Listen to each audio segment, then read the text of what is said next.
മിണ്ടിത്തുടങ്ങാൻ ശ്രമിക്കുന്ന പിഞ്ചിള, ചുണ്ടിന്മേൽ അമ്മിഞ്ഞ പാലോടൊപ്പം അമ്മയെന്നുള്ള രണ്ടക്ഷരമല്ലയോ സമ്മേളിച്ചിടുന്നതൊന്നാമതായി. മറ്റുള്ള ഭാഷകൾ കേവലം ധാത്രിമാർ, മർത്യനു പെറ്റമ്മ തൻ ഭാഷ താൻ. മഹാകവി വള്ളത്തോൾ നാരായണ മേനോന്റെ ഈ വരികൾ വളരെ പ്രസക്തമാണ്.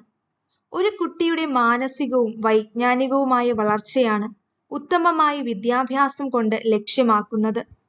ഒരു കുട്ടിയുടെ വളർച്ചയിൽ അമ്മയുടെ പങ്ക് നിഷേധിക്കാനാവാത്തതാണ്. അതുപോലെ ഒരു വിദ്യാർത്ഥിയുടെ വ്യക്തിത്വ വികസനത്തിൽ മാതൃഭാഷയുടെ പങ്ക് വളരെ വലുതാണ്. കുട്ടി ചുറ്റുപാടുകളുമായും പാരമ്പര്യങ്ങളുമായും ഇണങ്ങിച്ചേരുന്നതിന് മാതൃഭാഷ കൂടിയേ തീരൂ. മനുഷ്യൻ ഒരു സമൂഹ ജീവിയാണ്. ആ സാമൂഹിക ജീവിതത്തെ കോർത്തിണക്കുന്ന കണ്ണിയാണ് ഭാഷ. എവിടെയായിരുന്നാലും ഒരുവൻ ചിന്തിക്കുന്നതും സ്വപ്നം കാണുന്നതും മാതൃഭാഷയിലാണ്.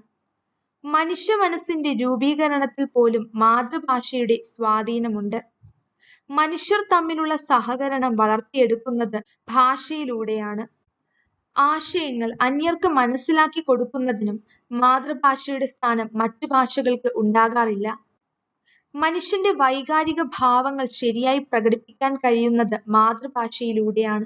മാത്രമല്ല, മനുഷ്യഭാവനയെ തളിരണിയിക്കുന്നത് മാതൃഭാഷയാണ്. നമ്മുടെ അനുഭവങ്ങളെ സ്മൃതിപഥത്തിൽ സൂക്ഷിക്കുന്നതിലും മാതൃഭാഷയുടെ സ്വാധീനം ഏറെയുണ്ട്. സാഹിത്യകൃതികൾ ആസ്വദിക്കുന്നതിനും ഏറ്റവും ഉപയോഗിക്കുന്നത് മാതൃഭാഷ തന്നെയാണ്. വിദ്യാഭ്യാസത്തിനു ശേഷമുള്ള പ്രായോഗിക ജീവിതത്തിൽ മാതൃഭാഷയുടെ പ്രാധാന്യം ഏറെയാണ്.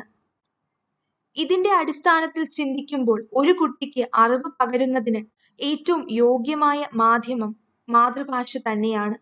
ലോകത്തിലെ 70% സർവകലാശാലകളിൽ അധ്യയനം നടത്തുന്നത് മാതൃഭാഷയിലൂടെയാണ്. മാതൃഭാഷ എന്നത് ഏവർക്കും അവരുടെ മാതാവിനെ പോലെയാണ്. മാതൃഭാഷയുടെ പ്രാധാന്യത്തെക്കുറിച്ച് മലയാളത്തിലെ പല കവികളും എടുത്തു പറഞ്ഞത് അതുകൊണ്ടാണ്. അപ്പോൾ ഇംഗ്ലീഷ് പോലുള്ള ഭാഷകൾ ഉപേക്ഷിക്കണോ എന്ന ചോദ്യം വരാം. ഇംഗ്ലീഷ് അന്തർദേശീയ ഭാഷയാണ്. അറിവിന്റെ ഉന്നത മേഖലയിലേക്ക് കടക്കാൻ ഇംഗ്ലീഷ് സഹായിക്കും. എന്നാൽ ഇംഗ്ലീഷ് പഠിക്കുന്നതും ഇംഗ്ലീഷിലൂടെ പഠിക്കുന്നതും രണ്ടും രണ്ടാണ്.